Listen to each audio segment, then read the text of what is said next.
are included. Well, let me bring in Professor Nadia Al-Ali here, and good to have you with us as well. And I know you, like Rabab Al-Mahdi, have also faced a lot of questions that you consider a bit naive or sort of misdirected. And I know you wrote a lot about women in Iraq after the US-led invasion.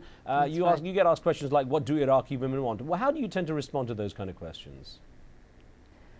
What do American women want? What do British women want? People rarely ask those questions, and I think the moment I ask it back, they realize, well, we are not a homogeneous body, we are different women with different ideas.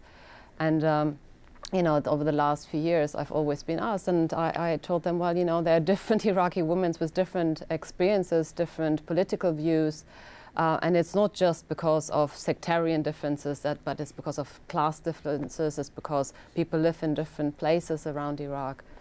But I want to come back to the point that Francis actually raised. I think this category of the Middle Eastern woman, I think is really problematic. I mean, there's so huge differences also from one country to another, and the kind of issues that Egyptian men and women are facing are quite different from the issues that are emerging in Tunisia. And Iraq is yet another issue. I mean, Iraq is a situation where actually women's rights are supposed to come from outside, and I think it's a good example of the fact that, if anything, if there is an attempt to bring democracy, human rights and democracy in from outside, what we actually see is a backlash. Okay. Lots of people don't realize that the situation of women in many ways, I mean, I don't want to be apologetic or glorifying the previous regime. It was a terrible dictatorship.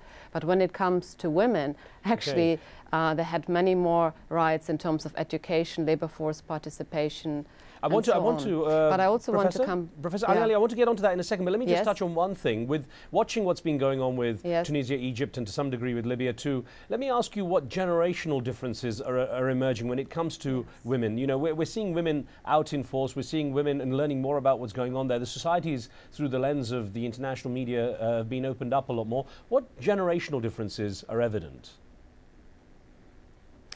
Well, I mean, there are differences in terms of the tools of protest, but you take Egypt as an example, and Rabab will know this much better than I do, but I've studied the history of the Egyptian women's movement, and actually Egypt has, since the turn of the 20th century, Egyptian women were really at the forefront in the region to try to advocate women's rights. So there are lots of generations. I mean, there are women, when I wrote my book about the women's movement, I interviewed women in their 80s who had been for decades working for it. So it's not that all of a sudden you have, young women who are interested in it. But also in terms of democracy, I mean, there's a long, actually, history of women being involved in wider political movements, whether it's with respect to the student protests in the 70s or, the anti-colonial struggle at the turn of the 20th century. But what has changed is really, I think, the tools.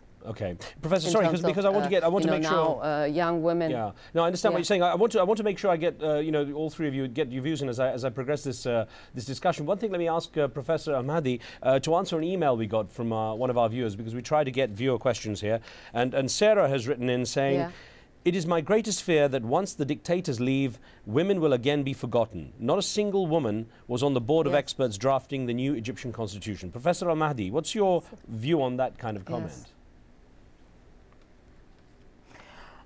There are a number of things. I mean, women were not participating enough under dictatorships, let alone, I don't think women are participating enough in established democracies. In the US, it was a big thing for Hillary Clinton just to run for presidency, and it was the first time. So I think, as a feminist, I think women are at a disadvantage everywhere. And the Arab world in Egypt is not an exception. I'm worried about not only the composition of the Constitutional Committee, I'm worried about other rights, economic rights, political rights, so on and so forth. Those women have been struggling for years in factories, in farms, in villages, so on and so forth.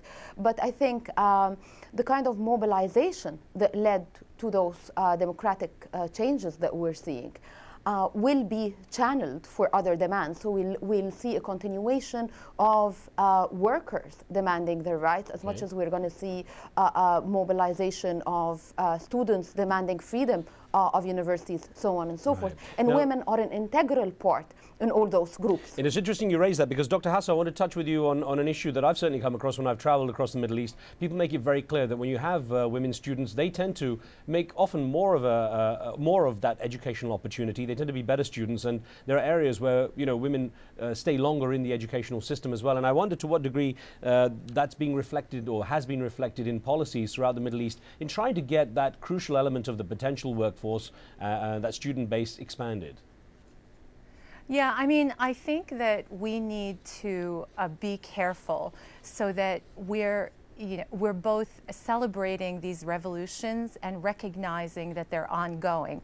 I think that I think women, young women, educated, not educated, they're not being included to the degree that they should be. I also think that young people more generally actually do have some concerns that differ from the older generations in certain ways. Actually, a lot of them have to do with marriage, with the ability to afford to buy a house, with marriage laws, with gender relations and gender ideologies. I think some things are shifting, and I think we need to sort of balance this kind of celebration of these revolutions with this active work on all levels, because different women will want different sorts of things. I think it does matter if there are only men at the table. I think it does matter if actually there are only better off men at the table. I think it does. We do need to ask who is excluded and who's included. I wouldn't want only certain women to be included. I would want the range of possibilities. Okay.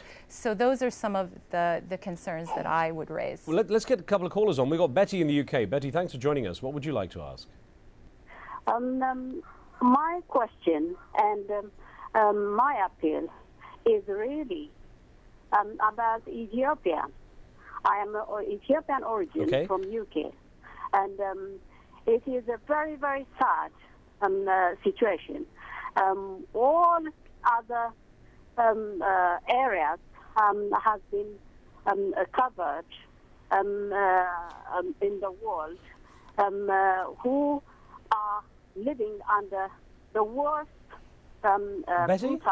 Betty, I see what you're getting at, that, you know, that Ethiopia in this case perhaps has been excluded or the situation is worse. Let me ask Professor Nadia Al-Ali, you know, from the School of African and Oriental Studies at University of London, to address this issue, that perhaps is there a chance what's being seen happening in the Middle East, you know, we've seen the domino effect in the Middle East with the uprisings. Can you see this going further? Can you see this inspiring greater change anywhere else? And Ethiopia is an example here in the case of Betty. Well, I mean, I'm sitting here in London and I feel hugely inspired. As you might know, we are going through lots of changes here with the Conservative government, student cuts, and I think many of us actually do feel that there is a possibility of proper democracy, because here, even, you know, in the West, we have democracy where, you know, we go out to vote and then we have a government